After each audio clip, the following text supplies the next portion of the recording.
ওম ভগবত বাসুদেবায় নমঃ। জয় গীতা, জয় জয় গীতা। আজ আপনাদেরকে বন্ধুরা সব ভালো তো? সব ভালো আছো? ওকে। ঠাকুরকে ফুল জল দিয়ে ভাত নামিয়ে নাতিকে কলেজ পাঠিয়ে আপনাদেরকে একটু গীতা শ্রবণ করাবো না আজকে। জটাতে গঙ্গা থাকা সত্ত্বেও কোটি কোটি মানুষ বাবাকে গঙ্গা জল কেন অর্পিত করে আপনাদেরকে শ্রবণ করাচ্ছি। বাবা শিবের শ্রাবণ মাস তো শেষ হয়ে আসছে, রবিবারে সংক্রান্তি, সোমবারে মাস ঢুকছে, শনিবারে জন্মাষ্টমী, ডবল ডবল উপাস। তাই আপনারা শ্রবণ করুন। বন্ধুরা ভালো লাগে তো কমেন্ট করুন। জয় রাধে, জয় রাধে, জয় রাধে। তাহলে জটাতে গঙ্গা থাকা সত্ত্বেও কোটি কোটি মানুষ বাবাকে গঙ্গা জল কেন অর্পিত করে? না, রাজা ভরতের কঠিন তপস্যার কারণে পরম সলীলা পতিত পাবনী গঙ্গা মাতার সাগরে 60,000 পুত্রদের উদ্ধার করার জন্য পৃথিবীতে অবতরণের জন্য রাজি হন।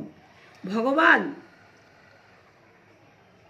শঙ্কর গঙ্গা মাতার গতি কম করার জন্য নিজের জটাতে গুটিয়ে নেন, যাতে গঙ্গা মাতা পৃথিবীর রসাতলে না পৌঁছতে পারেন।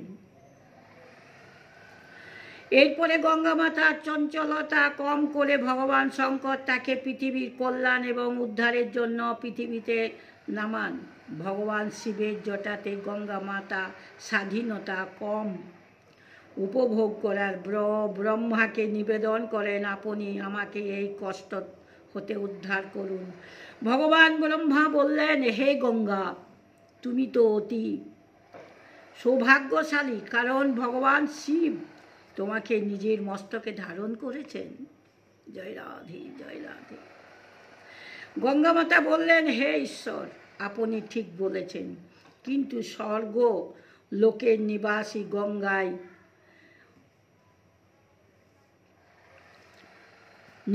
গঙ্গার অপমান হবে। আমার জলে ভালো মন্দ সকল প্রকার মানব স্নান করবে।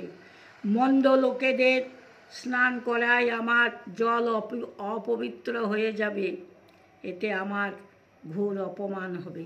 গঙ্গা মাতার কথা শুনে ব্রহ্মা বললেন, তুমি এর চিন্তা করো না, আমি তোমাকে বর দিচ্ছি যে যারা তোমার জলে স্নান করবে, ভালো মন্দ যাই হোক না কেন, বেশিরভাগ তোমাকে ভগবান শঙ্করের মাথায় জল চড়াবে, এতে তুমি অসীম আনন্দ প্রাপ্ত হবে।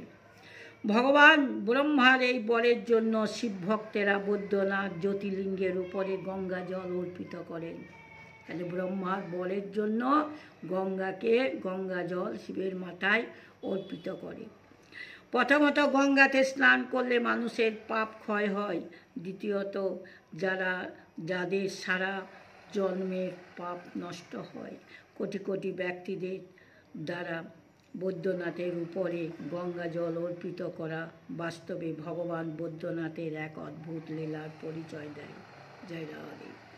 ওম নমঃ শিবায়, ওম শিবায়, ওম শিবায়, নমঃ শিবায় শান্তায় কারণাত্রং হেতবে নিবেদামি চাত্রাং তং গৌতি পরমেশ্বরম ত্র্যম্বকং যজামহে সুগন্ধি পুষ্টিবর্ধনম উর্বারকমিব বন্ধনাঙ্ঘ্রিয়মামৃতা। জয় রাধে, জয় জয় রাধে। মূকাকরতি বাচালং পঙ্গু গিরিলঙ্ঘতেং যৎকৃপাং তমহং বন্দে পরমানন্দ মাধব। ত্র্যম্বক শিবকে স্নান করে ওং জং সুং মহামৃত্যুঞ্জয় শিবায় নমঃ। ওং জং সুং মহামৃত্যুঞ্জয় শিবায় নমঃ। শিবকে যখন স্নান করাবেন তখন ত্র্যম্বকং যজামহে সুগন্ধি পুষ্টিবর্ধনং উর্বারকমিব বন্ধনম মৃতমুখ্যং মামৃতা। যারা শিব ভক্ত তারা নিশ্চয়ই বিষ্ণু ভক্ত। শিব ব্রহ্মা বিষ্ণু মহেশ্বরম।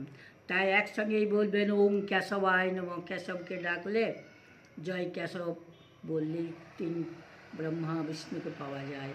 তাই বদন ভরে একবার নিতাই গৌর হরি হরি গৌর। জয় রাধে। अरे प्रेम से कहो जय राधे राधे, जय राधे, जय जय राधे। শ্রাবণ মাসের শিব কথা আবার কালকে শোনাবো, আপনারা শ্রবণ করুন। জয় রাধে।